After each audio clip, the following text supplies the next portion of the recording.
Hello friends, welcome back to our channel maths by Anil Singh Rajput. आज की इस वीडियो में हम संविदा वर्ग 3 के 8 मार्च के पेपर के एग्जाम का एनालिसिस करेंगे। एग्जाम में जितने भी क्वेश्चन आए हैं उनको मैं एक एक करके समझाऊंगा। खासकर जो डिफिकल्ट क्वेश्चन है जिनको स्टूडेंट्स को करने में दिक्कत आती है वो क्वेश्चन कराऊंगा। और अगर आप इन वीडियोस को देख लेते हैं जो मैं एनालिसिस करा रहा हूँ एग्जाम का, और जिन्होंने मेरा पूरा पुराना मतलब कंटेंट देखा हुआ है, उसको सारा कुछ उससे एग्जाम में सब कुछ बनेगा। तो आप इन वीडियोस को देखिए, और पुराना कंटेंट मैंने संविदा का A to Z डाला हुआ है, तो आप उसको देखिए, आपसे एग्जाम में क्वेश्चन जरूर बनेगा। चलिए फ्रेंड्स, आज की क्लास शुरू करते हैं। आपके सामने दो क्वेश्चन लिखे हुए हैं और दोनों क्वेश्चन टाइम एंड वर्क, समय और कार्य से आए हैं। तो सबसे पहला काम होता है कि आप एग्जाम को पढ़ना सीखिए। आप क्वेश्चन नहीं पढ़ते तो आपसे एग्जाम में क्वेश्चन नहीं बनता है। लिखा है A प्लस बी किसी काम को 28 दिन में पूरा करते हैं, A प्लस बी प्लस सी उसी काम को 21 दिन में पूरा करते हैं। तो केवल C काम को कितने दिन में पूरा करेगा, ये यहाँ पर आपको बताना था कि केवल C काम को कितने दिन में पूरा करेगा। तो क्वेश्चन है A प्लस बी काम को कितने दिन में कर रहे हैं? A प्लस बी काम को कर रहे हैं 28 दिन में, है ना। और तीन आदमी A प्लस बी प्लस सी काम को कर रहे हैं 21 दिन में। तो सबसे पहला काम है कि आप LCM ले लो, लघुत्तम ले लो। आपको लघुत्तम लेना है तो लघुत्तम आपका हो जाएगा टोटल वर्क। तो 28 और 21 का लघुत्तम आ जाएगा 84। LCM आप ले लेना। कैसे लोगे मैं बता देता हूं। इसको लिखा 7 चौको 28, इसको लिखा 7 तिया 21, है ना। तो 7 चौको 28, 28 तिया 84, 7 तिया 21, 21 चौको 84। 7 को 2 बार नहीं लेंगे तो 84 आ गया। A और B 28 दिन में 84 काम करते हैं। ये जो 84 है ना, ये हमारा टोटल वर्क हो गया, कुल कार्य हो गया। ठीक है, सबसे पहले A प्लस बी 28 दिन में काम कर रहे हैं। तीन आदमी हो गए तो काम 21 दिन में हो रहा है। 28 और 21 का लघुत्तम 84 आ गया, जिसको अपन कहेंगे टोटल वर्क मतलब कुल कार्य। A प्लस बी 28 दिन में 84 काम करते हैं, तो एक दिन में कितना करेंगे? 3, 28 दिया 84। A प्लस बी प्लस सी 21 दिन में 84 काम करते हैं, तो एक दिन में कितना करेंगे? 4। ध्यान से देखो, यूनिट डिजिट पकड़ा करो। 8 तिया 24 हो गया 4, 1 चौको 4 हो गया 4। ठीक है, तो आपको यहां से क्या पता चला कि A प्लस बी एक दिन में 3 काम करते हैं, है ना। ये वन डे एफिशिएंसी आ गई, एक दिन की कार्य क्षमता आ गई। A प्लस बी एक दिन में कितना काम करते हैं? 3। और A प्लस बी प्लस सी एक दिन में कितना काम करते हैं? 4। तो आप खुद बताओ, A प्लस बी का इकट्ठा 3 है, A प्लस बी का 3 है, तो C का कितना बचा मेरे भाई? C की क्षमता 1 हो गई। अब फॉर्मूला होता है टाइम बराबर वर्क अपॉन एफिशिएंसी, समय बराबर कार्य बटे क्षमता। तो ये पूरा काम किससे अकेले से करवाना है? C से कराना है। तो पूरा काम है 84 बटे क्षमता। C की क्षमता कितनी है? 1। 84 में 1 का भाग दोगे तो 84 दिन इसका आंसर आ जाएगा। अगर समझ में नहीं आ रहा तो आप वीडियो को थोड़ा पीछे करके देखिएगा, समझ में आ जाएगा। नेक्स्ट क्वेश्चन क्या है? B किसी कार्य को जितने समय में करता है उसके 1/6 समय में A आधा कार्य करता है। तो यहाँ पर A की बात हो रही है और B की बात हो रही है। दो आदमी है A और B। तो ने बोला इस 1/6 का यूज करो। इस 1/6 का जो डिनोमिनेटर है, हर है, वो कितना है? 6। तो 6 के मल्टीपल में अपन लेंगे। तो हमने B किसी कार्य को जितने समय में करता है उसके 1/6 समय में A आधा कार्य करता है। तो मान लिया कि B 6 दिन में काम करता है।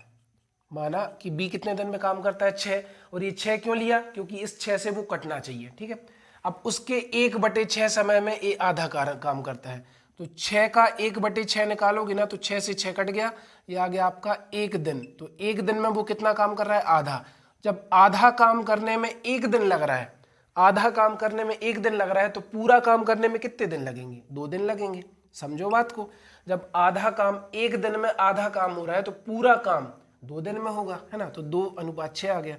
तो टाइम का जो रेशियो बना वो हो गया 2:6। तो 2 एकम 2 और 2 तियन 6, ये हो गया टाइम।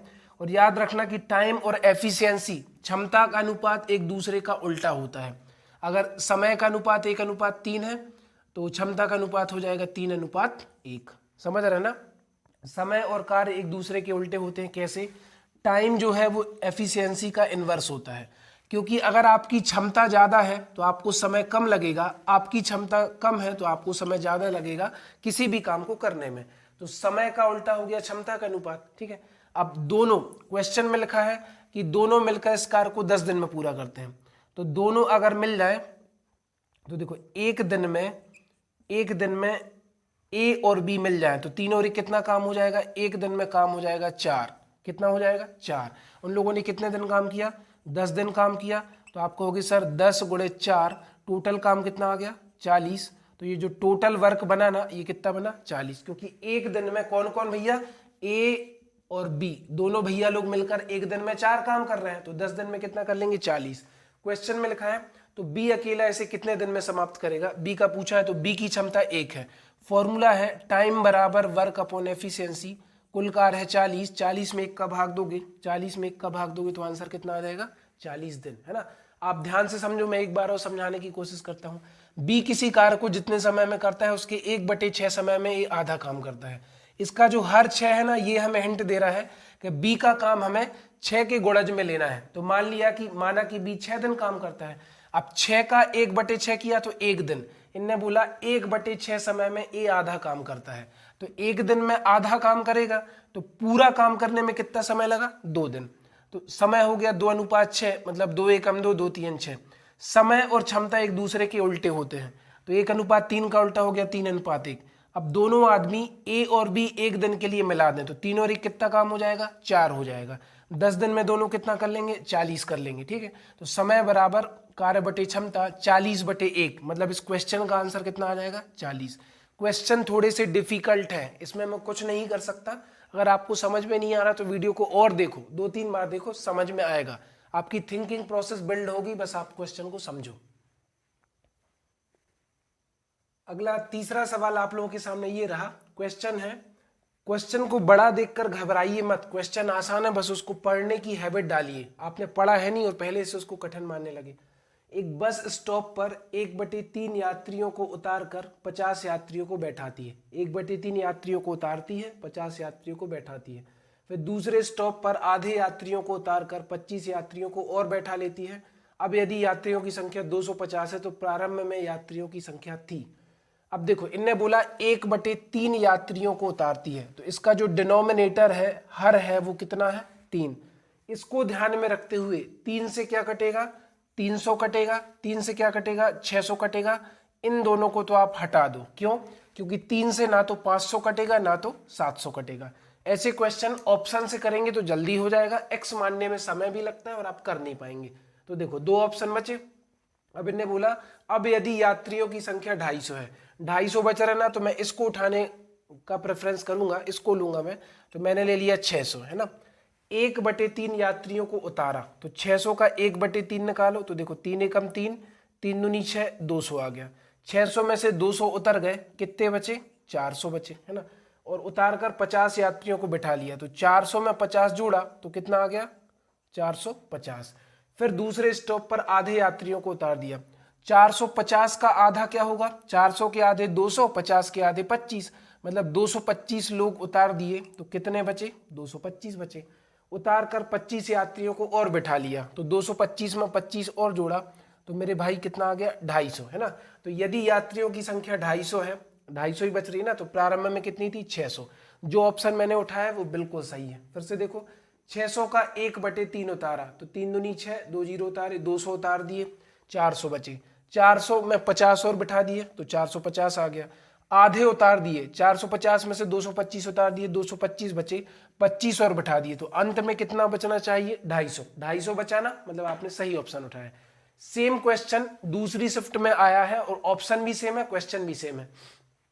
एक ट्रेन से पहले स्टेशन पर 2/3 लोग उतरते हैं, 2/3, इसका डिनोमिनेटर मतलब हर 3 है, न्यूमरेटर अंश 2 है। तो इसको ध्यान से देखिए, 3 से क्या कटेगा 300 कटेगा, इसको ले सकते हैं, 600 कटेगा, इसको ले सकते हैं, 3 से 500 नहीं कटेगा, 3 से 700 नहीं कटेगा, ठीक है।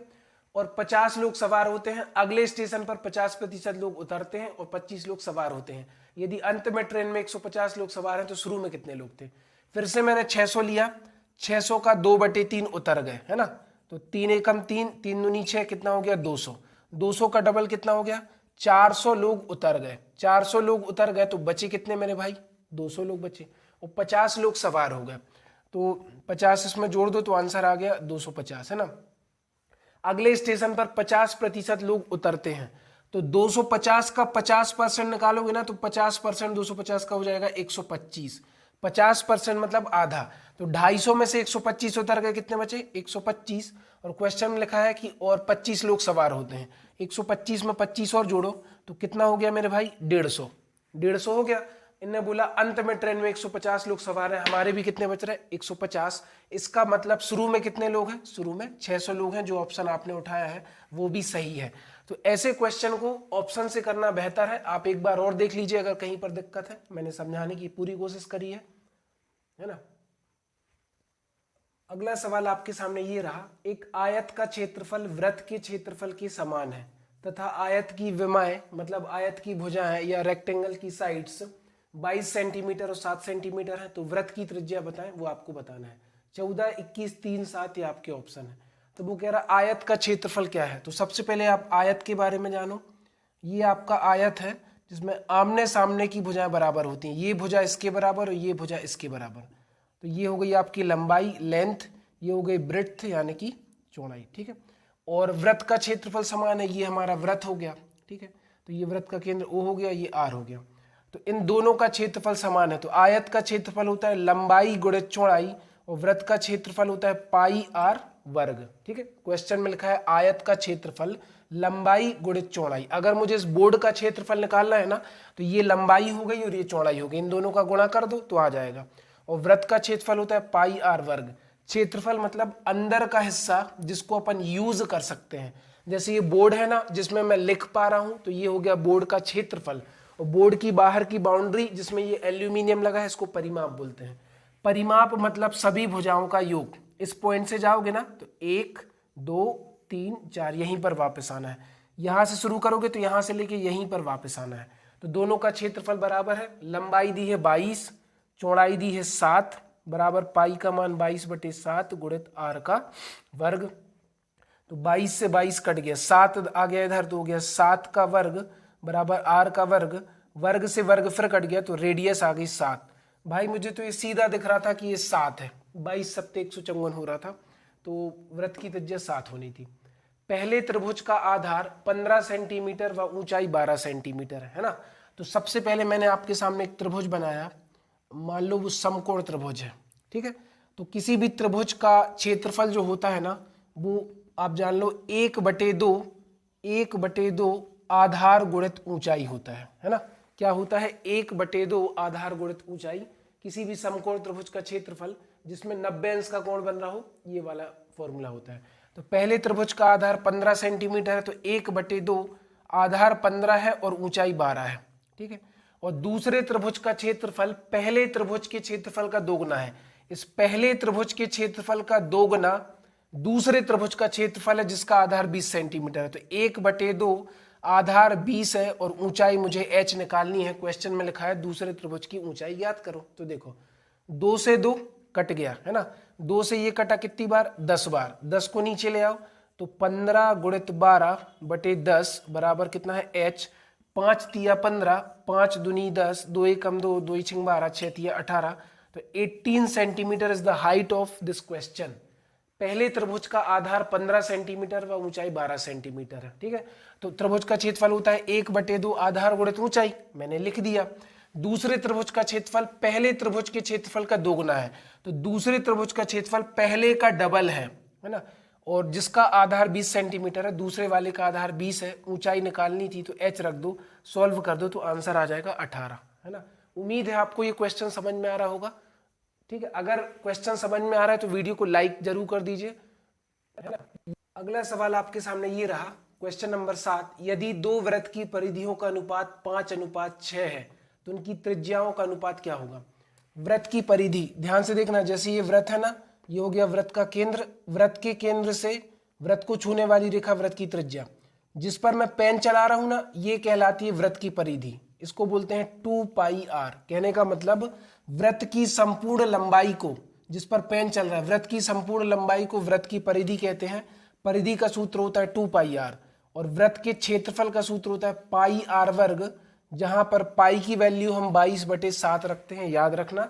या फिर क्वेश्चन में गिवन होगी तो आपको रखना पड़ेगा 3.14, नहीं तो 22/7 ही रखा जाएगा। तो यदि दो वृत्तों की परिधियों का अनुपात 5:6 है तो पहले वृत्त की परिधि हो गई 2πr1 और दूसरे वृत्त की परिधि हो गई 2πr2। इनका अनुपात कितना है 5/6। तो आप कहोगे सर 2 पाई और 2 पाई कट गया, पूछा है तो उनकी त्रिज्याओं का अनुपात क्या होगा, तो r1 5 है, r2 6 है, आंसर आ गया 5:6। नेक्स्ट क्वेश्चन है, यदि किसी आयत की लंबाई, जो मेरा बोर्ड है ना जिस पर आप पढ़ रहे हो ये कहलाता है आयत, ये वाली भुजा इसके बराबर, ये वाली भुजा इसके बराबर, तो लंबाई गुणित चौड़ाई L इंटू बी आयत का क्षेत्रफल होता है, तो 25 गुणित 10 करोगे तो 25 दाम कितना आ जाएगा 250। ये तो बच्चों वाला सवाल था। सबसे बड़ा उभयनिष्ठ गुणनखंड देखिए, इस क्वेश्चन में आपको दिक्कत हो सकती है, तो ध्यान से देखो। 4 एकम 4, 4 चौको 16, 4 दूनी 8, 4 तिया 12, सबसे कॉमन क्या आ जाएगा 4 आ जाएगा, है ना। इसको आप लिख दो चाहो तो 4 चौको 16, 4 दूनी 8, 4 तिया 12, और यहाँ पर लिख सकते हो 4 एकम 4। तो आप कहोगे सर सबके पास 4 है, इट मीन्स क्या आ जाएगा 4 आ जाएगा, ठीक है। अब वो क्या कह रहा है, उभयनिष्ठ गुणनखंड चाहिए, तो P यहाँ पर 3 बार है, P यहाँ पर 4 बार है, P यहाँ पर 2 बार है, P यहाँ पर 6 बार है, तो P कितनी बार लिया जाएगा, इसके पास 3 बार है, 4 बार है, 2 बार है, 6 बार है, तो P को केवल हम 2 बार ही ले सकते हैं। क्यों ले सकते हैं, क्योंकि P सबके पास तो 2 बार ही है ना, इसके पास 3 बार है, मुझे क्या करना 4 बार है, मुझे कोई मतलब नहीं, 2 बार यहाँ है, यहाँ पर 6 बार है, तो 2 यहाँ से लेंगे, 2 यहाँ से कॉमन, 2 यहाँ से कॉमन, 2 यहाँ से कॉमन। क्यों यहाँ पर 1 बार है, यहाँ पर 3 बार है, यहाँ पर 2 बार है, वहां पर 3 बार है, तो क्यों भी एक ही बार कॉमन लिया जाएगा, R सबके पास नहीं है, तो आंसर आ गया 4p² क्यू, ये इसका आंसर है ना। लास्ट वाला क्वेश्चन क्या है, 6x वर्ग धन 8x ऋण 12xy 4x धन 6x और 18 का योगफल ज्ञात करो। तो आपको सबको जोड़ना है, तो आप क्या करोगे, 6x वर्ग धन, देखो 8x धन 4x धन 6x, इसके मैंने ऑप्शन नहीं लिखे, तो 8 4 12 और 6 18, तो ये हो गया 18x ऋण 12xy प्लस 18, ये आ गया आपका योगफल, सीधा सीधा जुड़ जाएगा। 6x वर्ग जो कहते हो 8x और 4x 12x और 6x हो गया 18x ऋण 12xy धन 18, ये हो गया क्वेश्चन का आंसर। उम्मीद है आपको समझ में आ रहा होगा, और समझ में आ रहा है तो वीडियो पर एक कमेंट जरूर कर दीजिए, अच्छा सा कमेंट करिए आपको वीडियो अगर पसंद आ रहा है तो। अब अगला सवाल आपके सामने है, क्वेश्चन लिखा है x का वर्ग धन 15x धन 56 बराबर 0 के मूल हैं 7, ऋण 8, ऋण 7, ऋण 8, ऋण 7, 8, 8, 7, है ना। तो इसका ये वाला टर्म देखिए, ये 56 हो रहा है ना, 7 8 56, 7 8 56। याद रखना जब पूरा सवाल प्लस में हो, ये केवल मैं क्वेश्चन को सॉल्व करने की जुगाड़ बता रहा हूँ, पूरा प्रोसेस नहीं है ये। जब पूरा सवाल प्लस में हो तो इसके दोनों मूल माइनस आएंगे, तो किस ऑप्शन में दोनों माइनस में है, तो ये हमारा आंसर हो जाएगा। क्यों, जब पूरा सवाल प्लस में हो ना तो दोनों ऋण में आंसर आते हैं। मैं इसको करके बताता हूं, इसको आप लिखोगे, देखो x वर्ग जो है ना इसका गुणांक 1 है, तो देखो 56 एकम 56, तो आप कहोगे सर पहला पद बन गया मेरा 56x वर्ग, इन दोनों का गुणा किया। अब इसको इस तरीके से तोड़ो कि गुणा करने पर 56 हो जाए, जोड़ने पर 15 हो जाए, तो आप कहोगे सर 7 8 56, ये हो गया 7x और ये हो गया 8x।